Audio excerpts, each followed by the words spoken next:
नमस्कार, बहुत स्वागत है आपका अपना एमपी के इस बुलेटिन में। मैं हूं आपके साथ ऋतु ज्ञानवानी। सबसे पहले बड़ी खबर के बाद उज्जैन की बात करेंगे। महाकाल लोक का लोकार्पण कल होने जा रहा है। उज्जैन समेत पूरे मध्य प्रदेश में दीप जलेंगे। महाकाल लोक के लोकार्पण के अवसर पर सजेंगे प्रदेश भर के मंदिर, भजन कीर्तन होंगे, साथ ही साथ भक्ति संध्या जैसे आयोजन होंगे। कई स्थानों पर देखा जाएगा महाकाल लोक के लोकार्पण का कार्यक्रम। सीएम शिवराज ने जनता को कार्यक्रम में आमंत्रित भी किया है। महाकाल लोक के लोकार्पण और पीएम मोदी के स्वागत के लिए उज्जैन नगरी पूरी तरह से तैयार है।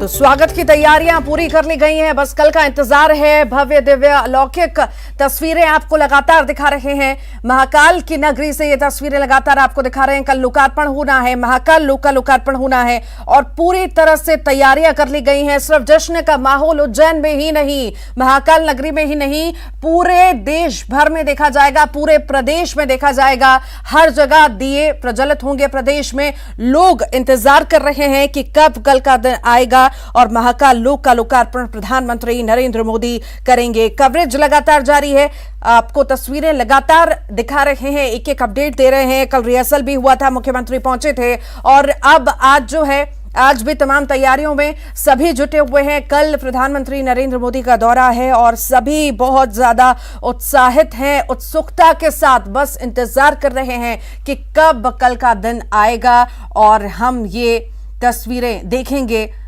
और पहुंचेंगे, महाकाल पहुंचेंगे। आमंत्रित किया जा रहा है लोगों को, भजन कीर्तन होंगे, भक्ति संध्या जैसे आयोजन होंगे। सीएम शिवराज ने जनता को कार्यक्रम में आमंत्रित भी किया है। पीएम मोदी के स्वागत के लिए तैयारियां उज्जैन में हो रही हैं, लगभग पूरी तैयारियां हो चुकी हैं। कल रिहर्सल भी हुआ था, आज भी कई सारी तैयारियों में लोग जुटे हुए हैं। और आपको बता दें, उज्जैन समेत पूरे ही मध्य प्रदेश में दीप प्रज्वलित होंगे। देखिए तस्वीरें, अलग अलग तस्वीरें आपको दिखा रहे हैं। रिहर्सल हुई है, कल किस तरह की प्रस्तुतियां, अलग अलग प्रस्तुतियां होंगी, वो उनसे जुड़ी कुछ झलके हम आपको दिखा रहे हैं। ये तस्वीरें आपके सामने टीवी स्क्रीन पर जी है। निमंत्रण तो सबको है, पधारे, लेकिन हम जानते हैं कि एक दिन में सब नहीं आ सकते और इसलिए अपने गांव में, अपने शहर में, मंदिरों में शाम को 5 बजे से ही दीप जलाएं। घर में भी महाकाल महाराज के चरणों में दीप जलाएं। अपने घर में ही महाकाल महाराज तो सब जगह है, सृष्टि के कण कण में विराजमान है। भजन, पूजा, उपासना, अर्चना करें और ठीक 6 बजे माननीय प्रधानमंत्री जी जो लोकार्पित करेंगे उस कार्यक्रम से जुड़ें और प्रधानमंत्री जी को जरूर सुने।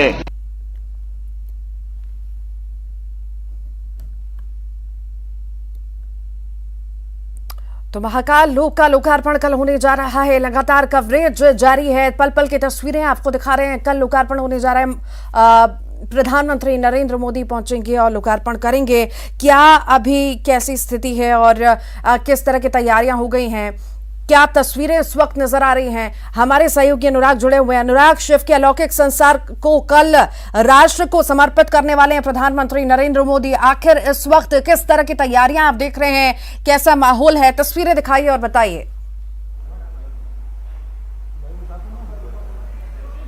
बिल्कुल, देखिए महाकाल लोक की आस्था में डूबने के लिए पूरा देश पूरी तरीके से तैयार है। कुछ ही घंटों का समय बाकी है जब प्रधानमंत्री नरेंद्र मोदी उज्जैन की नगरी में महाकाल लोक का उद्घाटन करेंगे। इस लिहाज से भी पीएम मोदी का दौरा अहम है क्योंकि प्रधानमंत्री नरेंद्र मोदी महाकाल में विशेष पूजा अर्चना भी करने वाले हैं। वो महाकाल के दर्शन करेंगे और उसके बाद महाकाल लोक का उद्घाटन किया जाएगा। हम यदि उज्जैन नगरी की बात करें तो यहाँ पर पीएम मोदी के आने को लेकर रिहर्सल की गई है, में स्थानीय सांसद अनिल फिरोजिया रहे हैं, जो प्रभारी मंत्री हैं वो शामिल रहे। कैसे हेलीपैड से लेकर, क्योंकि 3 हेलीपैड बनाए गए हैं जिसमें प्रधानमंत्री नरेंद्र मोदी के साथ 1 हेलीकॉप्टर रहेगा, उसके अलावा 2 सुरक्षा के तौर पर हेलीकॉप्टर रहेंगे और ये तीनों हेलीकॉप्टर उज्जैन की नगरी पर उतरेंगे और 5:30 बजे प्रधानमंत्री नरेंद्र मोदी का पारंपरिक तरीके से स्वागत किया जाएगा। पूरे धर्म, यदि हम कहें महाकाल की भक्ति से पूरा उज्जैन नगरी सराबोर नजर आ रही है। पूरी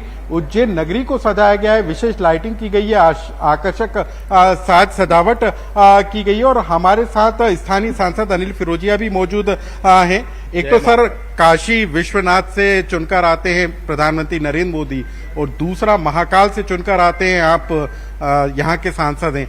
ऐसे में आपको लगता है कि आपके ऊपर और बड़ी जिम्मेदारी बढ़ जाती है, जैसे काशी विश्वनाथ कॉरिडोर का उद्घाटन हुआ और अब महाकाल कॉरिडोर का उद्घाटन होने वाला है? वास्तव में मैं बहुत अभिभूत हूँ और बहुत आनंदित हूँ, और ये मैं मानता हूँ कि मेरे 7 जन्मों का कोई पूर्ण प्रताप होगा मेरा, मेरे पितरों का, कि बाबा महाकाल की नगरी में जन्म लिया और बाबा महाकाल ने अपने गण के रूप में प्रतिनिधि बना के संसद में भेजा, और संसद में ऐसे नेतृत्व के साथ काम करने का अवसर मिल रहा है, उनके नीचे काम करने का अवसर मिल रहा है, उनकी छत्र छाया में काम करने का अवसर मिल रहा है। श्रीमान नरेंद्र मोदी जी, ये मेरे 7 जन्मों का ही कोई पुण्य प्रताप होगा कि ऐसे नेतृत्व के संरक्षण में काम करने का अवसर। जी, करीब 1 साल पहले ही प्रधानमंत्री नरेंद्र मोदी ने काशी विश्वनाथ कॉरिडोर का उद्घाटन किया था, और 1 साल बाद ही, लगभग 1 साल बाद ही प्रधानमंत्री अब उज्जैन में जो महाकाल लोक का उद्घाटन करने वाले हैं। तो ऐसे में लगता है कि आपको कि ये सिर्फ सहयोग नहीं है, बल्कि एक बड़ा कदम है, एक के बाद एक धार्मिक स्थलों को विकसित करने का। जो हमारे सनातन धर्म के आस्था के केंद्र हैं, उनका जीर्णोद्धार, उनका सौंदर्यीकरण, ये जो हो रहा है पूरे देश में, तो ये वास्तव में ईश्वर जिनसे काम कराना चाहते हैं उनको खुद भगवान चिन्हित करते हैं। तो मैं तो हमारे यशस्वी प्रधानमंत्री श्रीमान नरेंद्र मोदी जी को देवदूत मानता हूँ। कल का दिन किस मायने में महत्वपूर्ण है आपके लिहाज से भी, और उज्जैन वालों के लिए, खासतौर पर पूरी दुनिया के लिए कितना महत्वपूर्ण है? पूरी दुनिया के लिए तो मैं बोल रहा ना, एक बहुत ही अद्भुत अस्मरणीय सौगात माननीय प्रधानमंत्री जी के द्वारा लोकार्पित की जा रही है बाबा महाकाल की नगरी में। तो पूरा शहर नहीं अपितु पूरा मध्य प्रदेश दिवाली के रूप में मना रहा है। घर घर दीपक जल रहे हैं, जलेंगे, रंगोलियां बनेंगी, लाइटें होंगी, आतिशबाजी होगी। हमने तो 5 दिवसीय उत्सव यहाँ पे जो चल रहा है, और 11 अक्टूबर को तो दिवाली मनाने का हमारा संकल्प। तो बिल्कुल दिवाली में अभी भले ही समय हो, लेकिन उज्जैन वालों के लिए दिवाली की शुरुआत अभी से होती हुई नजर आ रही है, क्योंकि न सिर्फ लाइटिंग से पूरे शहर को सजाया गया है, बल्कि महाकाल लोक को भी विशेष तौर पर सजावट की गई है। प्रधानमंत्री नरेंद्र मोदी जब महाकाल लोक का उद्घाटन करेंगे तो वहां पर पारंपरिक नृत्य की भी प्रस्तुति होगी, और उसके अलावा जो भगवान शिव से जुड़ी हुई तमाम लीलाएं हैं उनको भी प्रतिकृति के रूप में जो है श्रद्धालु देख सकेंगे। ठीक, बहुत शुक्रिया अनुराग जानकारी को साझा करने के लिए। एमपी में बारिश से फसलें बर्बाद हो गई हैं। इसको लेकर सीएम शिवराज ने कहा है कि किसान भाई चिंता ना करें। प्रशासनिक अधिकारियों को निर्देश दिए हैं, जहां किसानों की फसलों का नुकसान पहुंचा है वह तत्काल सर्वे का काम प्रारंभ करें। हम सर्वे भी करेंगे और राहत की राशि भी किसानों को देंगे। बीमा का लाभ देने के लिए आवश्यक तैयारियों के निर्देश दिए गए हैं। साथ ही सीएम ने कहा कि मैं और सरकार उनके साथ खड़े हैं। क्षति हुई है तो उसकी भरपाई करेंगे। प्रभावित किसानों को संकट से निकाल कर ही रहेंगे।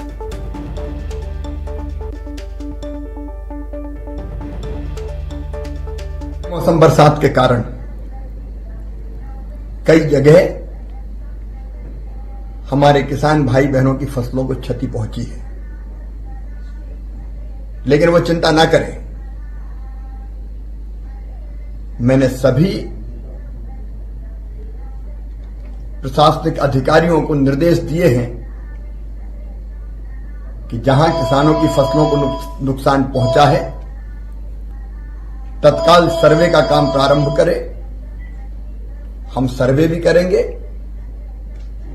उसके साथ साथ क्षति का आकलन करके राहत की राशि भी किसान को देंगे। फसल बीमा योजना का लाभ मिले, इसके निर्देश भी मैंने दिए। उसके लिए आवश्यक तैयारियां कर ली जाए। किसान भाई चिंता ना करें, मैं साथ खड़ा हूं, सरकार साथ खड़ी है। क्षति हुई है और ज्यादा जानकारी के लिए जितेंद्र शर्मा हमारे साथ जुड़ गए हैं। जितेंद्र, अभी तक किसानों के चेहरे जो थे मायूस थे और लटके हुए चेहरे थे रोने जैसे। अब जैसे मुख्यमंत्री शिवराज सिंह चौहान ने ऐलान किया कि जल्दी से जल्दी सर्वे होगा और जल्दी से जल्दी मुआवजा दिया जाएगा, चेहरे खिल उठे हैं। बिल्कुल, अगर बात करें तो आफत की बारिश के बाद कहीं ना कहीं किसानों के चेहरे मुरझाए हुए थे, मगर अब कहीं ना कहीं सरकार और मुख्यमंत्री शिवराज सिंह चौहान ने उन पर राहत की मरहम जरूर लगाई है। उन्होंने कहा है कि जितना भी नुकसान हुआ है उसका सर्वे किया जाएगा, उसका मुआवजा दिया जाएगा। अधिकारियों को निर्देशित भी कर दिया गया है। तो कह सकते हैं कि जितनी भी ये अचानक हुई आफत की बारिश से फसल को नुकसान हुआ है, उनकी जो पशुधनों को नुकसान हुआ, इन सारी चीज़ों पर राहत के लिए अधिकारियों को निर्देशित कर दिया गया है। तो कहीं ना कहीं इससे एक बहुत बड़ी राहत किसानों की तरफ मिलेगी। और मुख्यमंत्री शिवराज सिंह चौहान ने ये सारी चीज़ों को निर्देशित करते हुए अधिकारियों को कहा है कि कोई भी किसान ऐसा ना छूटे जिसका नुकसान हुआ, उसका सर्वे तुरंत कराया जाए। जितेंद्र, आखिर कब तक सर्वे का काम शुरू होगा और लगभग कितना समय पूरे सर्वे में लगेगा? देखिए, अगर बात करें तो मुख्यमंत्री शिवराज सिंह चौहान ने जैसे ही निर्देश दिए हैं वैसे ही उन सारे जिलों का सूची बना ली गई है और सारी चीज़ों का सर्वे शुरू हो चुका है। अधिकारियों को, कलेक्टरों को निर्देशित कर दिया गया। तो कह सकते हैं मुख्यमंत्री ने जैसे ही निर्देश दिए वैसे ही कार्य पर अमल शुरू हो चुका है।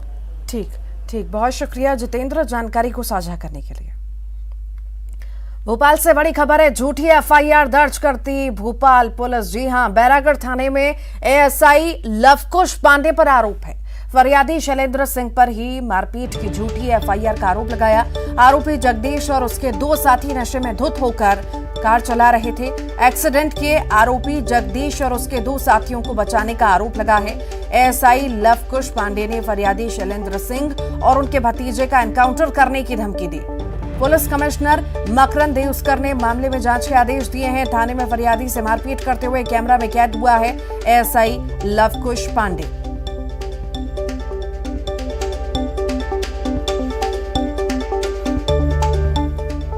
और ज्यादा जानकारी के लिए मनोज हमारे साथ जुड़ गया। मनोज, एएसआई पर कई सारे गंभीर आरोप लग रहे हैं, आखिर पूरा मामला क्या है और इस वक्त क्या अपडेट?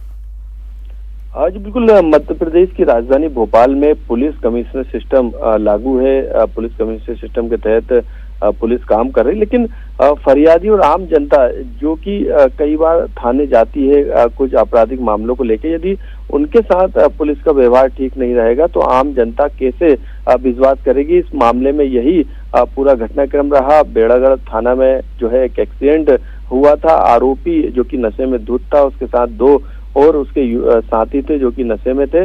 उन्होंने अपनी कार से पीछे से जो फरियादी हैं, जो कि एक सरकारी गजिस्ट्रेट ऑफिसर भी है शैलेंद्र सिंह, उनकी गाड़ी को पीछे टक्कर मारी। उसके बाद उन्होंने आरोपी को पकड़ लिया मौके पर। उसके बाद पुलिस पहुंची और थाने लेकर आई, लेकिन थाने में जो आरोपी ड्राइवर है, एफआईआर तो पुलिस ने दर्ज की लवकुश पांडे ने, लेकिन समझौते के लिए दबाव बनाया गया। दबाव बनाते बनाते झूठी एफआईआर तक फरियादी पे दर्ज कर ली। फरियादी के भतीजे को लॉकअप में बंद कर दिया। आरोपी को खुले में जो है वो रहने दिया। थाने के बाहर आरोपी खड़ा रहा जबकि नशे में धुत था। किसी भी तरीके की मारपीट नहीं हुई, लेकिन उसके बावजूद भी समझौते के लिए, दबाव बनाने के लिए ये झूठी मारपीट सरकारी अधिकारी पे लवकुश पांडे ने दर्ज कर ली। एनकाउंटर तक करने की धमकी दी गई। तो एक थाने के अंदर एक आम व्यक्ति के साथ किस तरीके का व्यवहार होता है, जबकि वो पीड़ित है, फरियादी है, शिकायत करता है।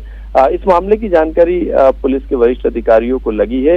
इस पूरे मामले में जांच के आदेश भी दिए। हालांकि लवकुश पांडे के साथ ये पहला मामला नहीं है, इससे पहले भी कई विवाद जो है एएसआई लवकुश पांडे के साथ जुड़े हुए हैं। तलैया थाने में लाइन अटैच तक कर दिया गया था, लेकिन एक आम व्यक्ति के साथ थाने में किस तरीके का व्यवहार होता है, जबकि वो पीड़ित रहता है और पीड़ित व्यक्ति को जो है झूठे मामले में फंसाया जाता है और आरोपी को संरक्षण देने का काम करता है। तो पुलिस कमिश्नर सिस्टम में किस तरीके का व्यवहार जो है वो आम जनता के साथ हो रहा है, ये उसका सबसे बड़ा उदाहरण। इस पूरे मामले में कार्रवाई की मांग जो है फरियादी की तरफ से की गई है। ठीक, बहुत शुक्रिया मनोज जानकारी को साझा करने के लिए। और अब आगे बढ़ेंगे। सीएम शिवराज की सख्ती के बाद नशे पर पुलिस का प्रहार लगातार जारी है। भोपाल में 28 हुक्का लाउंज पर कार्रवाई की गई है। ग्वालियर में रेस्टोरेंट और कैफे की आड़ में 2 हुक्का बार पर छापामार कार्रवाई की गई। विकास नगर में पार्क एंड पफ कैफे पर क्राइम ब्रांच की रेड पड़ी है। यहां नाबालिग छात्रों को नशा कराया जा रहा था। संचालक सौरभ चौहान और 2 कर्मचारी गिरफ्तार किए गए। कैफे को सील भी कर दिया गया है। पटेल नगर में भी कैफे की आड़ में हुक्का बार चल रहा था। यहां से 3 लोगों को गिरफ्तार किया गया, जिसमें एक कर्मचारी बताया जा रहा है। तो वहीं जबलपुर में भी नशे के कारोबारियों पर शिकंजा कसा गया। 47 आरोपियों को गिरफ्तार करते हुए पुलिस ने यहां 10 किलो से ज्यादा गांजा, 1 लाख की शराब जब्त की। तो मंदसौर में पुलिस ने 85 ढाबा, होटल और डेरों पर छापा मारते हुए यहां से अवैध देसी शराब, कच्ची शराब बरामद की और 17 आरोपियों को गिरफ्तार किया। इधर गृह मंत्री नरोत्तम मिश्रा ने जानकारी दी कि नारकोटिक्स ड्रग एक्ट में पुलिस ने पिछले 24 घंटे में 189 मामलों में 200 लोगों को आरोपी बनाकर मादक पदार्थों की जब्ती की है। तो वहीं अवैध शराब के मामले में पुलिस ने 2589 मामले दर्ज किए हैं।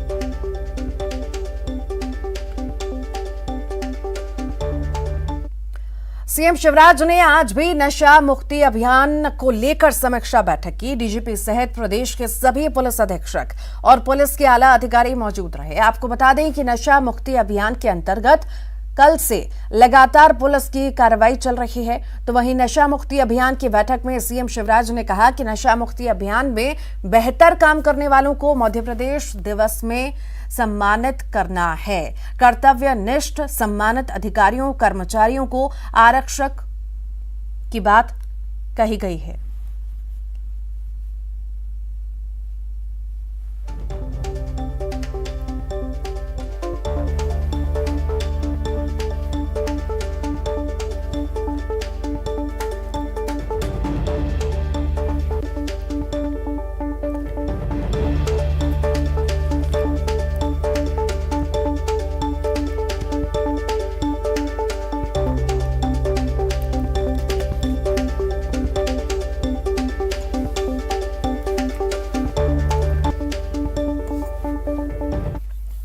और आइए अब देखेंगे 25 सेकंड में खबर।